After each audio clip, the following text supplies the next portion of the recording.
My name is Emma Carter, and I talk to myself in the mirror every night. I know how that sounds. Believe me, I do. But before you decide I'm crazy, let me explain. It started 3 years ago, October 15th to be exact. The night after I ended my engagement. His name was Daniel Rhodes. We were together for 4 years. He proposed on a beach in Santa Monica on a Saturday afternoon in May. The sun was setting. The sky was pink and gold. He got down on one knee in the sand, and when he opened the box, I saw the ring, simple, elegant, exactly what I would have chosen if he'd asked, and I said yes without hesitation. I meant it too. In that moment, I meant it with every part of me. We set a date, April 23rd, a spring wedding. We booked a venue, a small garden in Portland where I grew up. We tasted cakes, we argued about flowers. We made a guest list and deleted half of it and remade it again. We talked about honeymoons, Greece maybe, or Japan, somewhere we could get lost together. We looked at houses, little ones with backyards. We talked about kids. 2, maybe 3. We even talked about names. Ridiculous, I know, but we did it anyway. Late at night, lying in bed, whispering like it was a secret. For 6 months, I was happy. Really, genuinely happy. And then, one morning, I woke up next to him, looked at his face, peaceful, beautiful, trusting, and I thought, he's going to leave me eventually, so I should leave first. I don't know where the thought came from. It wasn't rational. It wasn't based on anything he'd done. Daniel had never lied to me, never cheated, never even raised his voice. He was kind, patient. He loved me in the steady, unshakable way that should have made me feel safe, but it didn't. It terrified me, because I knew, deep down, that I wasn't enough. That eventually, he'd see it too. And when he did, he'd leave. Or worse, he'd stay out of obligation, and I'd spend the rest of my life watching him regret choosing me. So I ended it. I told him I wasn't ready, that I needed time to figure myself out, that it wasn't him, it was me. All of it was true. None of it was the whole truth. The whole truth was that I was a coward. That I was so afraid of being abandoned that I abandoned him first. I didn't tell him that, of course. I didn't tell anyone. But the night after I ended it, I couldn't sleep. I sat on the bathroom floor, staring at myself in the mirror, and I said it out loud. I wasn't good enough, I knew it, and I let him see it. The mirror didn't argue. It didn't tell me I was wrong. It just reflected me. Exactly as I was. And for the first time in months, I felt heard, so I kept coming back. At first, it was just about Daniel. I talked about the look on his face when I told him, the way his hands shook when he took the ring back, the way he asked, quietly, is there someone else? And the way I said no because there wasn't. There was just me and my fear. I talked about the texts he sent afterward, the ones I didn't answer, the voicemails I deleted without listening, the part of me that still loved him and the part that was relieved he was gone. I talked about the wedding we didn't have, the dress I never bought, the invitations we never sent, the life I chose not to live. But over time, the confessions grew. I started talking about other things, older things, things I thought I'd buried. I talked about my father. His name was Robert. He left when I was 7. I remember the day clearly. It was a Tuesday. I came home from school and his car was gone. So were his clothes, so was he. My mother didn't cry. She just said, he's not coming back, Emma, so don't wait for him. And I didn't. I stopped asking about him. I stopped looking at old photos. I stopped thinking about him. Or at least I tried. But late at night, standing in front of that mirror, I told the truth. I told the mirror that I used to think it was my fault. That maybe if I'd been quieter, or smarter, or less needy, he would have stayed. That maybe if I'd been a different kind of daughter, he wouldn't have needed to leave. I told the mirror that I was angry, that I hated him for leaving, that I hated my mother for not fighting harder, that I hated myself for caring. I talked about my best friend in high school. Her name was Sophie. We were inseparable. We had matching bracelets. We planned to go to college together. We promised we'd be friends forever. And then, the summer after graduation, her family moved to Texas. She said we'd stay in touch. We did for a while, texts, phone calls, video chats, but then the calls got shorter. The texts got slower, and one day they just stopped. I told the mirror that I didn't blame her, that people grow apart, that it's normal, but I also told the mirror that I felt abandoned. Again, I talked about my college boyfriend. His name was Marcus. We dated for 2 years. He was the first person I ever said, I love you to, the first person I ever let see me cry, and then, one night he told me I was too much, that I was too intense, too emotional, too everything. He broke up with me over text. I told the mirror that I changed after that I learned to need less, to feel less, to be less, so no one could ever say I was too much again. I talked about my job. I worked at a marketing firm in Portland. It was fine. The pay was okay. The benefits were decent. My coworkers were polite, but I hated it. I hated the meetings that could have been emails. I hated the boss who never remembered my name. I hated the projects that didn't matter. I hated the feeling that I was wasting my life, 8 hours a day, 5 days a week, for a paycheck that barely covered rent. But I stayed, because leaving felt scarier than staying. I talked about my mother. Her name is Linda. She calls me every Sunday at 10 a.m., without fail. She asks how I'm doing. I say fine. She asks if I'm seeing anyone. I say no. She asks when I'm going to get my life together. I change the subject. We never talk about real things. We never talk about my father, or Daniel, or the fact that I'm 32 and I feel like I'm still waiting for my life to start.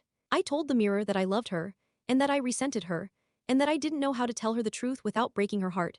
Every night, I stood in that bathroom, in front of that mirror, and I said the things I couldn't say to anyone else. Some nights I cried, some nights I just stared, but every night I showed up, because the mirror never interrupted.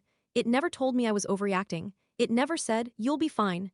It just listened. And for 3 years that was enough. I started to think of it as a ritual. My confession hour. 11:47 p.m. Every single night. I don't know why I picked that time. Maybe because it was late enough that the world felt quiet. Late enough that I didn't have to pretend. I'd stand in front of the mirror, barefaced, hair pulled back, eyes tired, and I'd talk.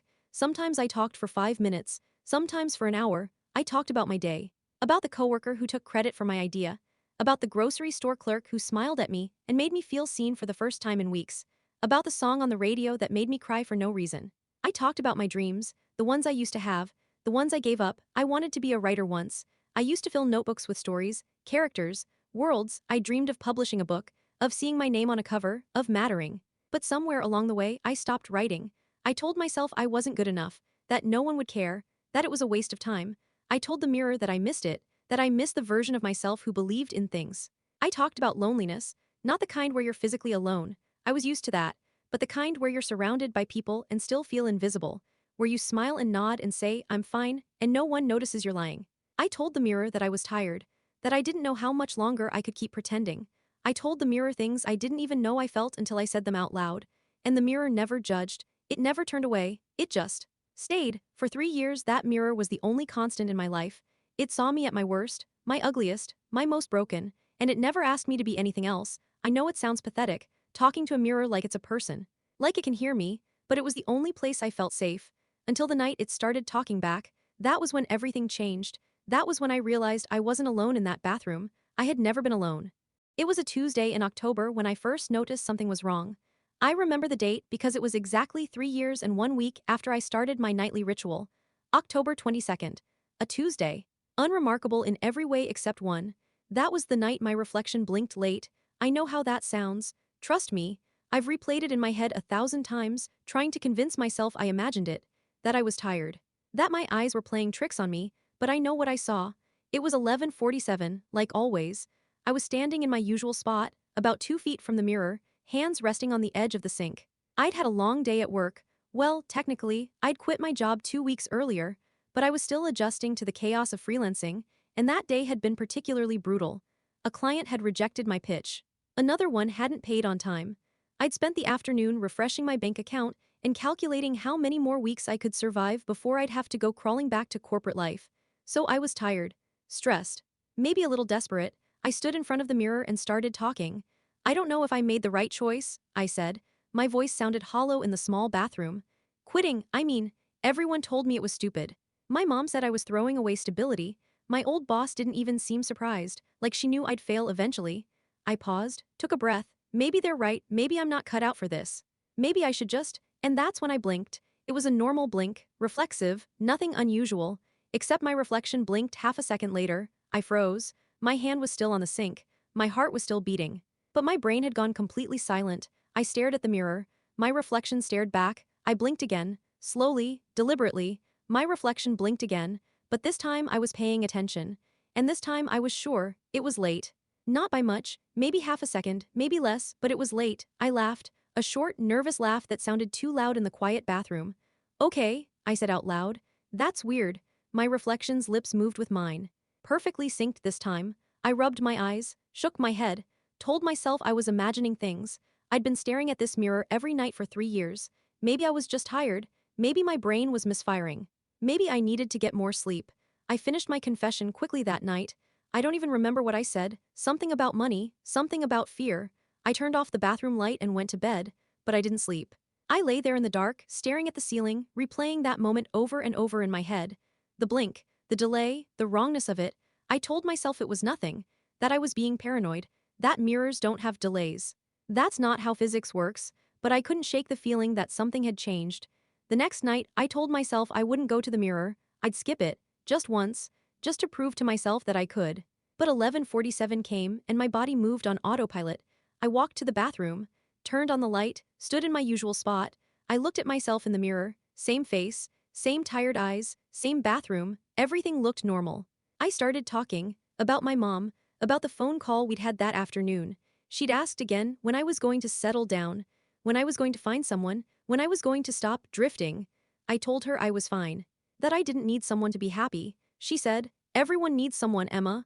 And I'd said nothing, because I didn't know how to explain that I'd tried, that I'd had someone, that I'd ruined it because I was too afraid to let him stay. I told the mirror all of this. My voice was steady, calm, and then, without thinking, I tilted my head to the left, my reflection tilted to the right, I froze, my heart slammed against my ribs, I straightened my head, my reflection straightened. I tilted left again, slowly this time, watching, my reflection tilted right, first, before I moved. My hands gripped the edge of the sink so hard my knuckles turned white. "What?" I whispered. My reflection's lips moved. But they didn't move with mine. They moved before mine. I saw the word form on my reflection's lips a split second before I said it. "What?"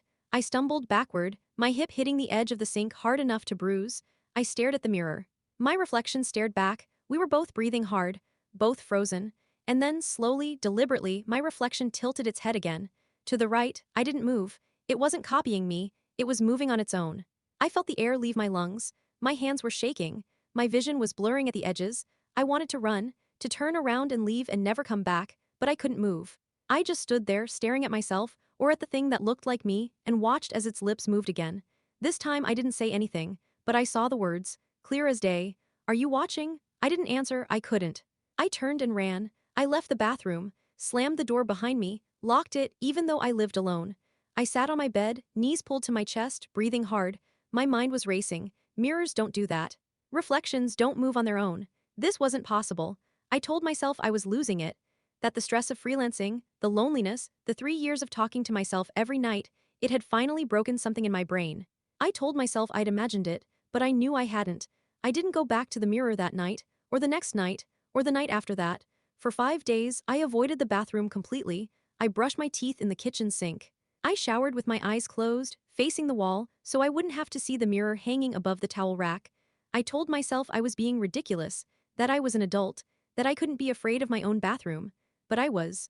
Because I knew what I'd seen, and I knew deep down that it wasn't over. On the 6th night, the guilt started creeping in. It sounds insane, I know, but I felt it. Guilt, like I'd abandoned someone. The mirror had been my constant for 3 years, the only place I could be honest, the only place I felt heard, and I'd run from it. I tried to ignore the feeling. I watched TV, I scrolled through my phone. I made dinner and ate it standing at the counter. But at 11:47, I felt the pull. The same pull I'd felt every night for 3 years. I stood in my living room, staring at the closed bathroom door, and I knew I had to go back. I walked slowly. My hand hovered over the doorknob for a long time before I finally turned it. I stepped inside. The bathroom looked the same. The light was off. The mirror was dark. I turned on the light, and there I was, just me, same face. Same eyes, same everything. I took a breath, stepped closer. I whispered, "I don't know if I imagined it, but if you're listening, I'm sorry." Silence. The mirror reflected me, just me. I exhaled slowly, laughed at myself. A shaky, nervous laugh. "I'm losing it," I said out loud. And then from the mirror I heard it. A voice, soft, familiar, my own voice. "You're not sorry, you're scared." I stopped breathing. My eyes locked onto my reflection. Its lips weren't moving with mine. They were moving on their own, and it was staring at me. Not mimicking, not reflecting, staring. My voice came out as a whisper. Who are you?" The reflection tilted its head, slowly, like it was thinking. Then it spoke again. "I'm the part of you that you talk to every night, the part you never listen to." I felt my knees weaken. This wasn't possible. This wasn't real. I gripped the sink to keep from falling. "This isn't real," I said, louder this time. The reflection smiled, a sad, knowing smile. "You say that every time something scares you, but you're still here, so maybe you want it to be real." I shook my head. No, this is stress. Or lack of sleep, or, Emma." I stopped. The reflection had said my name, in my voice, but with a weight I'd never heard before. "You've been coming here every night for 3 years, it said. Talking to me, telling me your secrets, your regrets, your fears, and I've been listening." I felt tears prick my eyes. "You're not real," I whispered. The reflection's expression softened. "Then why are you crying?" I didn't have an answer. The reflection leaned closer. Close enough that if there hadn't been glass between us, I could have felt its breath. "I want to ask you something, Emma, and I need you to be honest." I nodded. I don't know why, I just did. Why do you come here every night? My throat tightened. Because I need to. Why? Because I can't say these things to anyone else. Why not? My voice cracked. Because they'll leave, everyone leaves. The reflection nodded slowly. Like it had expected that answer. Daniel didn't leave, Emma, you pushed him away, you know that, right? The tears spilled over. I had to, I whispered. He was going to leave eventually, they always do. The reflection's eyes didn't waver. Who's they, Emma? I looked down, I didn't want to answer, but the words came anyway. My father. He left when I was 7, my best friend, my first boyfriend, everyone I've ever cared about. They all left. The reflection's voice was softer now. So you decided to leave first? I nodded. It's easier that way. Is it? I didn't answer, because I didn't know. The reflection sighed, a soft, sad sound. You come here every night and tell me your regrets, but you never change anything. You never call Daniel. You never tell your mother the truth. You never take risks. You just confess and go to bed and wake up. And do it all again. I felt the words hit me like a punch, because they were true. What else am I supposed to do? I whispered. The reflection's eyes locked onto mine. Stop talking to me, and start talking to them. I stared at it. At myself. At the version of me that somehow knew exactly what I needed to hear. And for the first time in 3 years, I didn't have a response. The reflection pulled back, straightened. I'll be here tomorrow night, Emma, same time. But next time, I'm going to ask you what you did, not what you wish you'd done. And then, just like that, it went still. It was just a reflection again. I stood there for a long time, staring at myself, heart pounding, mind racing.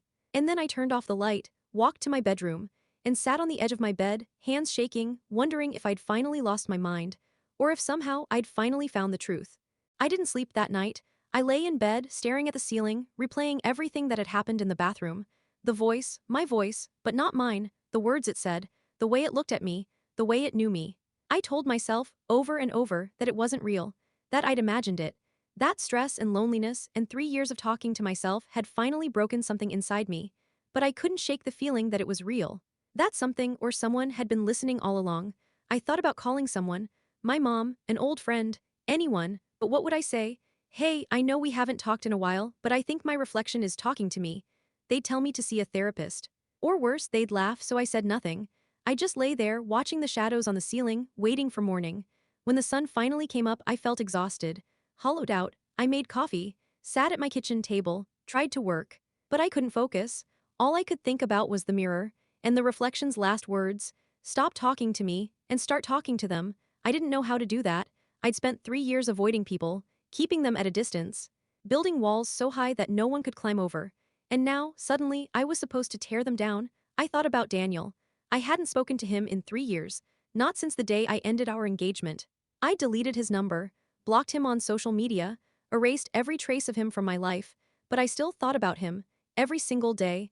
I wondered if he was happy, if he'd moved on, if he ever thought about me. I wondered if he hated me. I told myself I didn't deserve to know. But sitting there in my kitchen, staring at my phone, I realized something. The reflection was right. I hadn't changed anything. I'd just been confessing.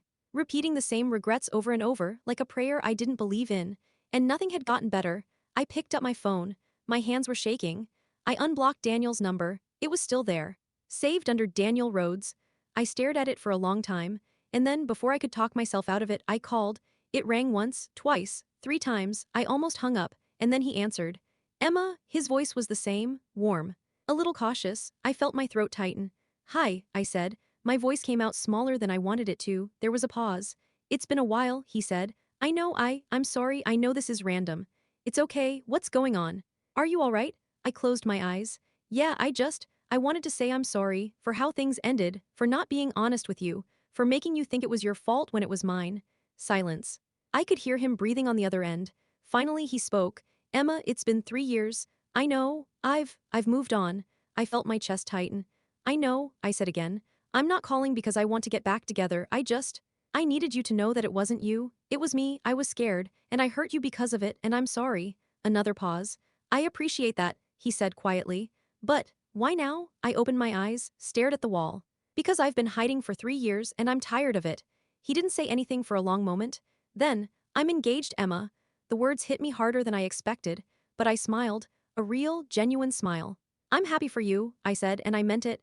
Thank you. We talked for a few more minutes, small talk, surface things. He told me about his fiancée. Her name was Rachel. They'd met at work. She was kind, he said, patient.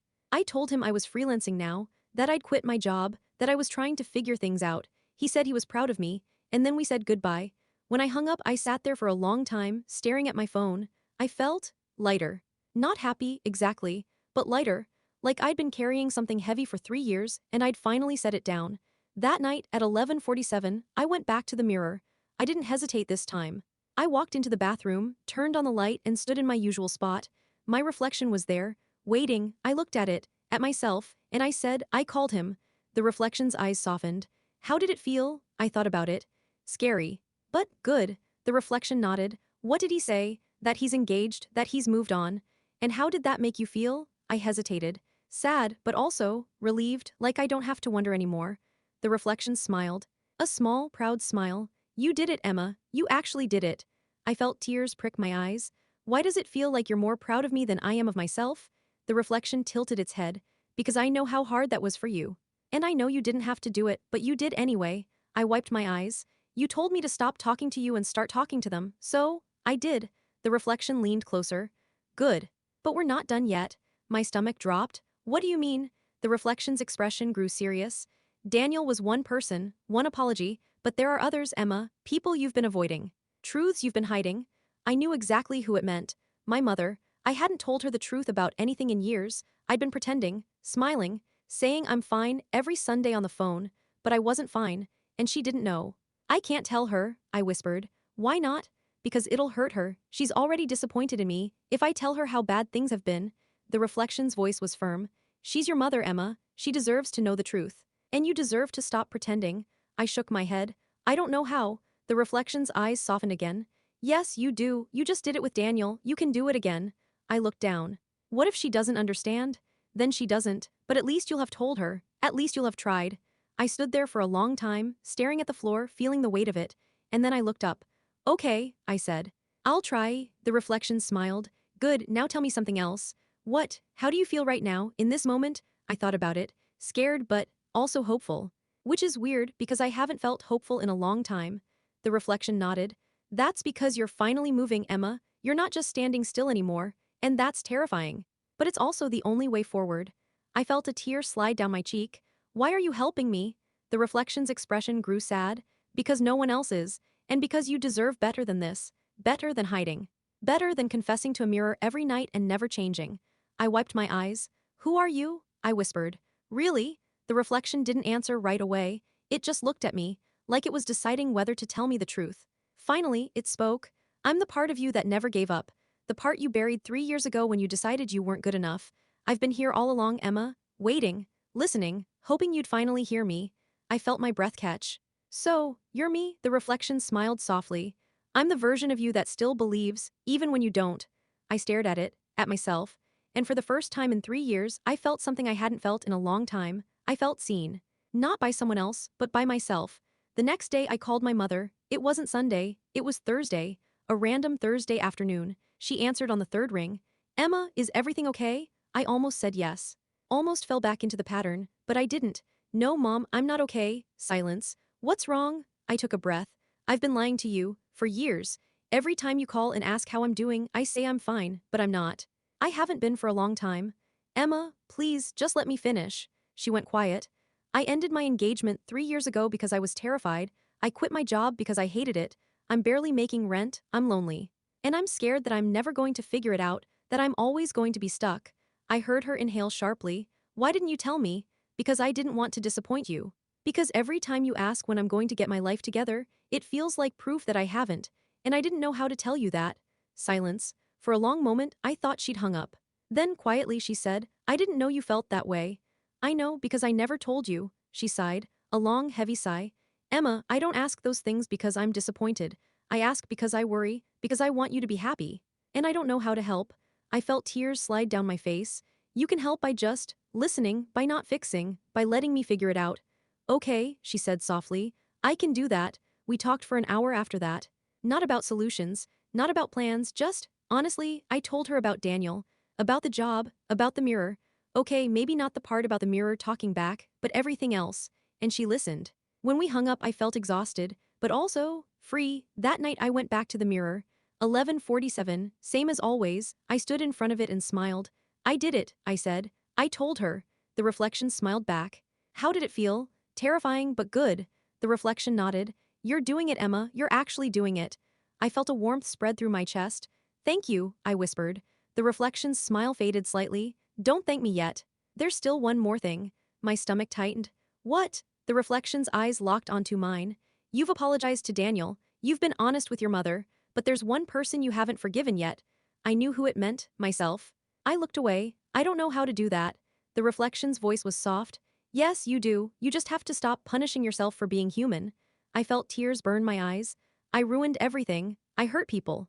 I made all the wrong choices. You made choices out of fear. That doesn't make you a bad person. It makes you human. I shook my head. I don't deserve to be forgiven. The reflection leaned closer. Emma, listen to me. You've spent 3 years hating yourself, 3 years punishing yourself, and it hasn't changed anything. The only way forward is to let go, to forgive yourself, and to try again. I looked up, met its eyes. What if I mess up again? The reflection smiled sadly. You will, everyone does, but that's not the point. The point is that you keep trying, that you keep moving, that you stop hiding. I stood there, tears streaming down my face, feeling the weight of 3 years of guilt and shame and regret pressing down on me. And then slowly I nodded. Okay, I whispered. I'll try. The reflection's smile grew. Good, that's all I needed to hear. And for the first time in 3 years, I felt like maybe, just maybe, I was going to be okay. Over the next 2 weeks, something shifted inside me. It wasn't dramatic. It wasn't a sudden transformation where I woke up one morning and everything was different. It was small, gradual, like ice melting. I started doing things I'd been avoiding for years. I updated my freelance portfolio. Actually spent time on it instead of throwing something together in an hour and hoping for the best. I reached out to old clients. Pitched new ones, some said no, some didn't respond, but a few said yes. I started writing again. Not for work, not for anyone else, just for me. I opened a blank document one night and started typing. No plan. No outline, just words. I wrote about a woman who talked to her reflection, about the things she was afraid to say out loud, about the version of herself she'd buried. It felt like coming home. I started going outside more. Taking walks, not because I had to, but because I wanted to. I noticed things I hadn't noticed in years. The way the light hit the trees in the park, the sound of rain on the roof, the smell of coffee from the cafe on the corner. I felt present. For the first time in a long time, I wasn't just surviving. I was living. But every night at 11:47, I still went to the mirror. The reflection was always there, waiting. We talked differently now. It wasn't just me confessing anymore. It was a conversation. I'd tell it about my day, about the things I'd done, the risks I'd taken, the small victories, and it would ask questions. How did that feel? What did you learn? What are you going to do tomorrow? It pushed me, gently, but firmly, and I started to trust it. I started to trust myself. But there was still something I hadn't dealt with. Something the reflection kept circling back to. My father. I hadn't thought about him in years. Not really. I'd buried him. Locked him away in a part of my mind I never visited. But the reflection wouldn't let it go. One night, about 2 weeks after I'd called my mother, the reflection brought it up again. You've forgiven yourself for Daniel, it said. You've been honest with your mother. But you're still carrying something, Emma. I can see it. I looked away. I don't want to talk about him. I know, but you need to. I shook my head. It doesn't matter. He's been gone for 25 years. What's the point? The reflection's voice was soft but insistent. The point is that you're still angry. And that anger is eating you alive. I felt my chest tighten. I'm not angry. Yes, you are. I'm not. The reflection leaned closer. Emma, look at me. I looked up, met its eyes. You're angry, it said quietly. At him, at your mother. At yourself. And until you admit that, you're never going to be free. I felt tears prick my eyes. What do you want me to say? That I hate him? Fine, I hate him. I hate that he left. I hate that he didn't fight for me. I hate that he made me feel like I wasn't enough. The reflection nodded. Good, now keep going. I wiped my eyes angrily. I hate that I spent my whole childhood waiting for him to come back, that I made excuses for him, that I thought maybe if I was better, quieter, smarter, maybe he'd come home. My voice broke. I hate that I'm 32 years old and I'm still letting him control my life. That every time someone tries to love me, I push them away because I'm terrified they'll leave like he did. I was sobbing now. I hate that I can't let it go, that I can't move on. That I'm still that 7-year-old girl standing in the driveway, watching his car disappear, wondering what I did wrong. The reflection didn't say anything.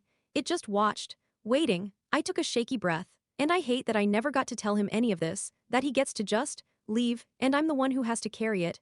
The reflection's voice was barely a whisper. So tell him now. I looked up. What? Tell him now, he's not here. But you are, And you deserve to say the things you never got to say. I shook my head. That's not going to change anything. Maybe not, but it'll change you. I stood there, staring at the reflection, feeling the weight of 25 years pressing down on me. And then slowly I nodded, I took a breath and I started talking. Dad, I said, my voice was shaking. You left when I was 7, and you never came back, you didn't call, you didn't write. You didn't even send a birthday card. I paused, swallowed hard. I used to think it was my fault, that I did something wrong, that I wasn't a good enough daughter, that if I'd been different you would have stayed. Tears streamed down my face. But I know now that it wasn't about me. It was about you. You were a coward. You didn't want to fight. You didn't want to stay, so you left. My voice grew stronger. And I hate you for that. I hate that you made me feel worthless. I hate that you made me believe I wasn't enough. I hate that I've spent my entire life pushing people away because I was terrified they'd leave like you did. I wiped my eyes. But I'm done. I'm done letting you control my life. I'm done carrying this. I'm done hating myself because of you. I took a deep breath. I don't forgive you. I don't know if I ever will, but I'm letting you go because I deserve better. And I'm not going to waste any more of my life waiting for you to come back.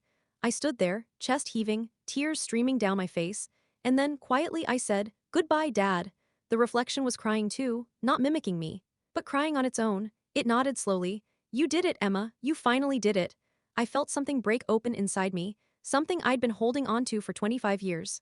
And for the first time since I was 7 years old, I felt free. I wiped my face, took a shaky breath. "Thank you," I whispered. The reflection smiled through its tears. "You don't need to thank me. You did this, all of it." I looked at it. At myself. I couldn't have done it without you.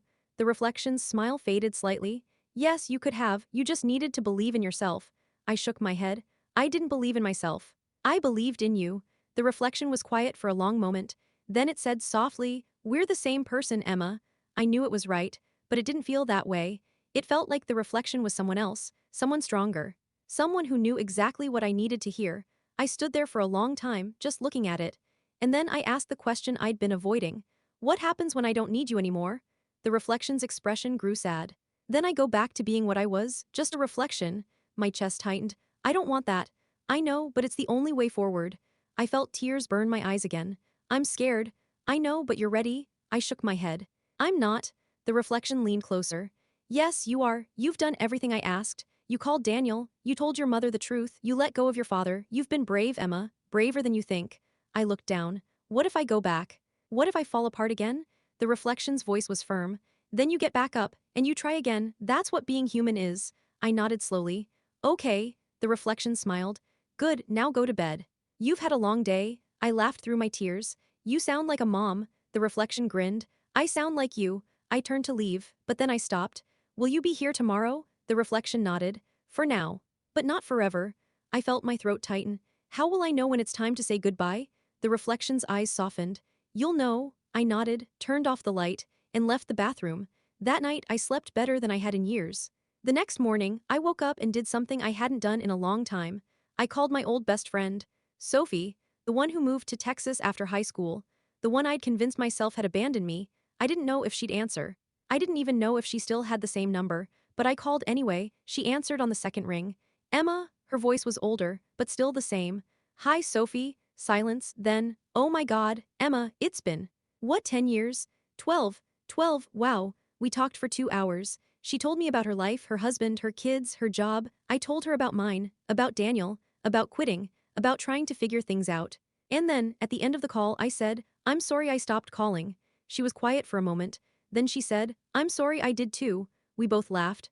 And just like that, it was like no time had passed at all. When I hung up, I felt lighter. Not because everything was fixed, but because I'd tried. That night, I went to the mirror again. 11:47. The reflection was there. I smiled. I called Sophie. The reflection's face lit up. "How did it go?" "Good, really good." The reflection nodded. "I'm proud of you." I felt my chest swell. "Thank you." The reflection tilted its head. "How do you feel?" I thought about it. "Different. Like I'm finally becoming someone I actually like." The reflection smiled. "Good, that's all I ever wanted for you." I looked at it, really looked at it, and I realized something. It looked different too, less sad, less tired. Like it was finally at peace. "Are you okay?" I asked. The reflection nodded. "I am because you are." I felt tears prick my eyes. "I don't want to lose you." The reflection's smile was sad but warm. "You're not losing me, Emma. I'm just becoming part of you again." I didn't understand, but I nodded anyway. "Okay." The reflection's voice was soft. "There's one more thing you need to do." My stomach tightened. What? The reflection's eyes locked onto mine. You need to remember. I frowned. Remember what? The reflection's expression grew serious. The real reason you started talking to me 3 years ago. My blood ran cold. I told you. I needed someone to talk to. The reflection shook its head slowly. No, Emma, that's not the whole truth. I felt my heart start to pound. Yes, it is. The reflection leaned closer. 3 years ago, the night your engagement ended. You didn't come to this mirror to confess. I took a step back. Yes, I did. No, you came here to decide. My hands were shaking. Decide what? The reflection's voice was barely a whisper. Whether or not you wanted to stay. I felt the air leave my lungs. No, that's not. You stood right here, Emma, holding a bottle of pills, and you asked yourself if it was worth it. Tears streamed down my face. Stop, and I answered. I told you, not yet. I collapsed onto the floor, sobbing. I don't remember. The reflection knelt with me, on the other side of the glass. I know, because you buried it, just like you buried everything else. I looked up at it through my tears. Why are you telling me this now? The reflection's eyes were full of sadness. Because you need to know that you chose to stay, and that choice saved your life. I stared at it, at myself, and slowly, pieces started coming back. The bathroom, the bottle, the mirror, the voice, not yet. I thought I imagined it, but I hadn't. It had been real. The reflection had been real. All along, I whispered, you saved me. The reflection shook its head. No, Emma, you saved yourself. I stayed on that bathroom floor for a long time. The tiles were cold beneath me. The fluorescent light hummed above. And my reflection knelt across from me, silent, patient, waiting for me to process what it had just told me. 3 years ago, I had stood in this exact spot, holding a bottle of pills, and asked myself if my life was worth living. And someone had answered. Not yet. I'd convinced myself I imagined it. That grief and heartbreak had made me hear things that weren't there, but it had been real. The reflection had been real. All this time, I thought I'd been talking to myself, confessing to an empty mirror, but I hadn't been alone. I looked up at the reflection. My face was streaked with tears. Why don't I remember? I whispered. The reflection's voice was soft. Because you didn't want to, you buried it, the same way you buried your father. The same way you buried every painful thing you've ever felt. I shook my head. I would remember something like that. The reflection tilted its head. Would you? You've spent your whole life running from pain, Emma, avoiding it, hiding from it, pretending it doesn't exist. Why would this be any different? I felt my chest tighten, because it was right. I had spent my entire life running, from my father, from Daniel, from myself. And that night, 3 years ago, I'd almost run too far. I closed my eyes, tried to remember. It came back in pieces, fragments. The night after I ended the engagement, I'd been sitting on my couch, staring at nothing, feeling nothing. Daniel's ring was still on the coffee table. I couldn't bring myself to put it away. I'd picked up my phone, scrolled through old photos, pictures of us, smiling, happy, and I thought I ruined everything. I put the phone down, stood up, walked to the bathroom. I opened the medicine cabinet, pulled out the bottle of sleeping pills my doctor had prescribed months earlier. The ones I'd never taken because I was afraid of becoming dependent. I stood there, holding the bottle, staring at myself in the mirror. And I thought, what's the point? Daniel was gone. My father was gone. My friends had moved on. My job was meaningless. My life felt empty. What's the point of any of this? I opened the bottle, poured the pills into my hand. 30 of them, small, white, harmless looking. I stared at them. And then I looked up at the mirror, at myself, and I asked out loud, is it worth it? Any of it? I don't know why I said it out loud. I don't know who I thought would answer, but I said it anyway. And then from the mirror I heard a voice, my voice, but different, stronger. Not yet. I froze. The pills were still in my hand. My heart was pounding. I stared at the mirror. My reflection stared back, and then it spoke again. Not yet, Emma, you're not done yet. I dropped the pills. They scattered across the floor, bouncing off the tiles. I stumbled backward, gripping the sink to keep from falling. I stared at the mirror, breath coming fast, heart racing. And my reflection just looked at me, calm, steady, like it had been waiting for this moment all along. I whispered, who are you? The reflection's lips moved. I'm you, the part of you that wants to live. I shook my head. I don't understand. You will, one day, but not tonight. I stood there trembling, staring at this impossible thing. And then, slowly, I knelt down and picked up the pills, one by one. I put them back in the bottle, put the bottle back in the cabinet, and I walked out of the bathroom. I didn't go back for 3 days. And when I finally did, the mirror was just a mirror again. No voice, no answers, just me, but I started talking to it anyway, because someone had listened, and I needed to know it was real. I opened my eyes, the memory faded. The reflection was still kneeling across from me, watching. I forgot, I whispered. I forgot all of it. The reflection nodded. I know, you needed to. If you'd remembered, you would have thought you were losing your mind. And you weren't ready for that. I wiped my face. But you never left, you stayed, you listened, every night. The reflection smiled sadly. I told you, I'm the part of you that wants to live, the part that never gave up. Even when you did. I felt fresh tears slide down my cheeks. Why did you wait so long to talk to me again? The reflection's expression softened. Because you weren't ready. You needed time. You needed to heal. And you needed to believe, on your own, that your life was worth living. I looked down at my hands, at the floor, at the scattered pieces of my life, and now you're ready. I looked up. Ready for what? The reflection's eyes locked onto mine. To let me go, my breath caught. No, I'm not, I still need you. The reflection shook its head. No, Emma, you don't, you think you do. But you don't. I felt panic rise in my chest. Yes, I do. You're the only one who understands. The only one who. I'm you, Emma. I've always been you. Everything I've said, everything I've told you, you already knew. You just needed to hear it out loud. I shook my head. That's not true. You saved me. You kept me alive. The reflection's voice was gentle but firm. You saved yourself. I just reminded you why. I felt my throat tighten. I can't do this without you. Yes, you can. You already have. Look at everything you've done in the last 2 weeks. You called Daniel. You told your mother the truth. You let go of your father. You reconnected with Sophie. You did all of that. Not me, you. I wiped my eyes. But what if I fall apart again? What if I go back to the way I was? The reflection leaned closer. Then you pick yourself back up. You talk to someone real, a friend, a therapist, your mother, Sophie. Anyone, but you don't hide and you don't bury it. I nodded slowly, shakily. I'm scared. I know, but that's okay. Being scared means you're alive, and being alive means you get to try again. I took a deep, shuddering breath. How do I know when it's time to say goodbye? The reflection smiled. You already know. I looked at it, really looked at it, and I realized it was right. I did know. This was it. This was the moment. I stood slowly. The reflection stood with me. We faced each other, one last time. Thank you, I whispered. The reflection shook its head. Don't thank me, just promise me something. What? Promise me you'll keep going, that you'll keep trying. That you won't give up. I felt tears stream down my face. I promise. The reflection smiled, a real, genuine smile. Good, that's all I needed to hear. I reached out, pressed my hand against the glass. The reflection pressed back.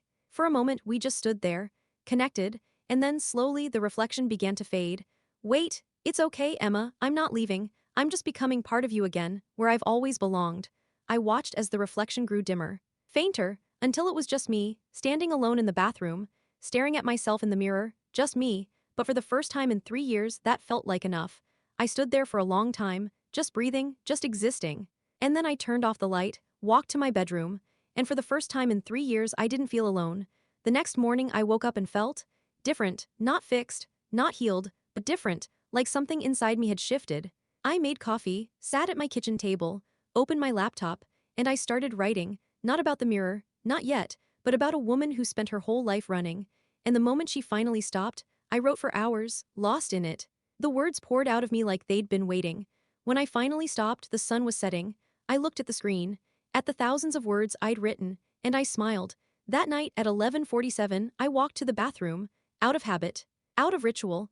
I turned on the light, stood in front of the mirror, and I looked at myself, just me, no voice, no reflection that moved on its own, just me. I took a breath, and I said out loud, I'm okay. The mirror didn't answer. But I didn't need it to, because I knew it was true. I was okay. Not perfect, not healed, not done, but okay, and that was enough. I turned off the light, walked to my bedroom, and I slept. No confession, no ritual, just sleep. The next few weeks passed in a blur. I kept writing, kept working, kept reaching out. I had lunch with Sophie. We made plans to visit each other. I called my mother every week. We talked about real things, honest things. I even went on a date. It didn't go anywhere, but I went, and I didn't run. I started seeing a therapist. Her name was Dr. Patel. She was kind, patient. I told her about the mirror, about the reflection, about the night 3 years ago. She didn't tell me I was crazy, she just listened. And then she said, it sounds like you found a way to talk to the part of yourself you'd been ignoring, and that saved your life. I nodded. Yeah, I think it did, she smiled. Good, now let's make sure you keep saving it.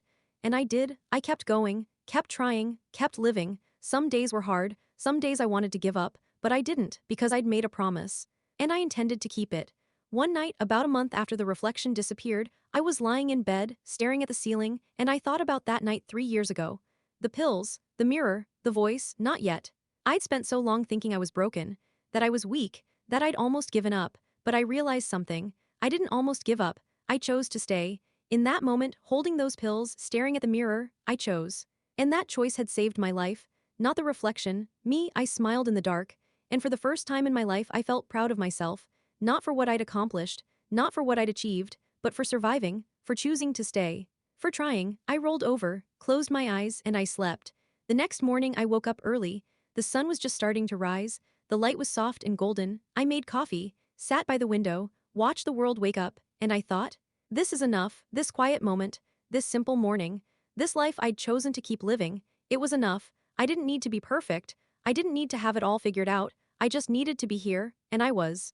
That night, I didn't go to the mirror at 11:47. I didn't feel the pull, I didn't need to confess, I just went to bed, and I slept peacefully. For the first time in 3 years, I didn't need the mirror. Because I'd finally learned to listen to myself. And that was the greatest gift the reflection had ever given me. Not answers, but the ability to find them on my own. 3 months passed, 3 months since the reflection disappeared, 3 months since I'd last stood in front of that mirror at 11:47 and confessed. Life didn't magically get easier. I didn't wake up one morning and suddenly have everything figured out, but I was different, I was trying, I was living, I kept writing, every day, not because I had to, but because I wanted to. I finished the story I'd started. The one about the woman and the mirror. It was raw, honest, painful. I didn't know if anyone would ever read it. But that didn't matter, I wrote it for me. My freelance work picked up. I got a few steady clients, the money wasn't great. But it was enough. I moved into a new apartment. Smaller, cheaper, but it felt like mine. I kept seeing Dr. Patel, once a week. We talked about everything. My father, Daniel, the mirror, the pills. She helped me understand that healing isn't linear. That some days would be harder than others. That setbacks didn't mean failure. She taught me to be gentle with myself. And slowly, painfully, I learned. I stayed in touch with Sophie. We texted almost every day. She was planning to visit in the spring. My relationship with my mother improved. We still had our moments, but we were honest now. And that made all the difference. I even started dating again. Nothing serious, just coffee, dinner, conversations. I wasn't ready for anything more, and I was okay with that. For the first time in my life, I wasn't running, I was just being. But there was still one thing I couldn't let go of, the mirror. I'd stopped going to it at 11:47. I'd stopped the ritual, but I still thought about it, every single day. I thought about the reflection, about the voice, about the things it had told me, and I wondered, was it real? Or had I imagined it? Dr. Patel said it didn't matter. That whether it was real or not, it had helped me, and that was enough. But I needed to know. So one night, exactly 3 months after the reflection disappeared, I decided to go back. Not at 11:47, just whenever. It was a Tuesday, around 9 p.m. I was washing dishes in the kitchen when I felt the pull again. The same pull I'd felt every night for 3 years. I dried my hands, walked to the bathroom, turned on the light, and stood in front of the mirror. I looked at myself, same face, same eyes, same Emma, nothing unusual, nothing supernatural, just me. I took a breath, and I said out loud, "Are you there?" Silence. The mirror reflected me. Just me. I felt a wave of disappointment. I don't know what I'd expected, but part of me had hoped. "I'm always here," I gasped. The voice, my voice. I stared at the mirror. My reflection was staring back, not moving on its own. Not blinking late, but I'd heard it, clear as day. "You're back," I whispered. The reflection's lips didn't move, but I heard the voice anyway. "I never left, Emma. I told you, I just became part of you again." I felt my heart racing. "But I can still hear you. Because you're listening." I shook my head. "I don't understand." The voice was soft, patient. "For 3 months you didn't need me. You were doing fine on your own, but tonight you came back." "Why?" I thought about it. "Because I needed to know, if it was real, if you were real." "And what do you think?" I looked at the mirror, at myself. I think you're real, but not the way I thought. I think you're the part of me I couldn't access, the part I buried. And somehow, standing here, talking to this mirror, it gave me permission to hear you." The voice was quiet for a moment. Then, "That's exactly right." I felt tears prick my eyes. "So I'm not crazy?" "No, Emma, you're not crazy, you were just lost and you found a way to find yourself again." I nodded slowly. "Why did you come back tonight, after 3 months?" The voice hesitated. Then, "Because there's something I never told you, something you need to know." My stomach tightened. "What?" "The night 3 years ago, when you stood here with those pills, when you asked if it was worth it. Do you remember what happened after I said not yet?" I thought back. "I dropped the pills, picked them up, put them away, and I left. And then," I frowned. "I don't know, I went to bed, I think." "No, Emma, you didn't." My breath caught. "What do you mean?" The voice was barely a whisper now. "You don't remember because you've been blocking it out, but you need to know. You need to remember what really happened that night." I felt my hands start to shake. "I don't want to. I know, but you need to. I closed my eyes. Please just tell me. The voice was silent for a long moment. Then, after you put the pills away, you stood in front of this mirror. And you made a promise. What promise? You promised that if you stayed, if you chose to live, you would try, really try, to be honest, to face your pain, to stop running. I felt tears slide down my cheeks. I don't remember that. I know, because the next morning you convinced yourself it had all been a dream, that you'd imagined the voice, that you'd never really been that close to the edge. I opened my eyes, stared at the mirror. But I was. Yes, you were. I felt something break open inside me, a truth I'd been avoiding for 3 years. I almost died that night. Yes, and you saved me. The voice was firm. No, Emma, you saved yourself. I was just the part of you that reminded you why you wanted to live. I sobbed. Why didn't you tell me this before? Why wait 3 months? The voice softened. Because you weren't ready. You needed time. You needed to heal. You needed to prove to yourself that you could live without me, and you did. I wiped my face. So why tell me now? Because you came back, and that means part of you is still searching, still questioning, still wondering if you made the right choice. I looked down. I am. Some days I wake up and I think, what if I'm still just surviving? What if I'm not actually living? What if I'm still just going through the motions? The voice was gentle. Then you need to hear this. The promise you made that night wasn't just to stay alive, it was to truly live, to take risks, to be vulnerable, to stop hiding. I looked up. I'm trying. I know, but there's one more thing you haven't done. My chest tightened. What? You haven't forgiven yourself for that night. I felt fresh tears spill over. How can I? I almost gave up. I almost ended everything. You almost made a choice in a moment of unbearable pain. But you didn't, you chose to stay, and that took more strength than you realize. I shook my head. I was weak. No, you were human, and humans break sometimes. But you didn't stay broken. You put yourself back together, piece by piece. And that's not weakness, Emma, that's courage. I stood there, crying, feeling the weight of 3 years of shame and guilt pressing down on me. And then slowly I said it. I forgive myself. The words felt strange, foreign. Say it again. I forgive myself for that night, for being in pain, for almost giving up, for being human. The voice was soft, proud. Good. Now say it one more time and mean it. I took a deep breath, looked at myself in the mirror, and I said clearly, firmly, I forgive myself. And this time, I meant it. I felt something shift inside me. Something I'd been carrying for 3 years. The shame, the guilt, the belief that I was broken. It didn't disappear completely, but it loosened, just enough. I wiped my face, took a shaky breath. Thank you, I whispered. You're welcome. But Emma, yeah, this is the last time. My heart sank. What? This is the last time I'll speak to you like this. You don't need me anymore. You have everything you need inside you. You just have to trust yourself. I felt panic rise in my chest. But what if I forget again? What if I lose my way? Then you come back to this mirror, you look at yourself, and you remember, not me, but you. The version of you that chose to stay, the version of you that fought, the version of you that survived. I nodded slowly, tears streaming down my face. Okay, promise me something. Anything. Promise me you'll keep going.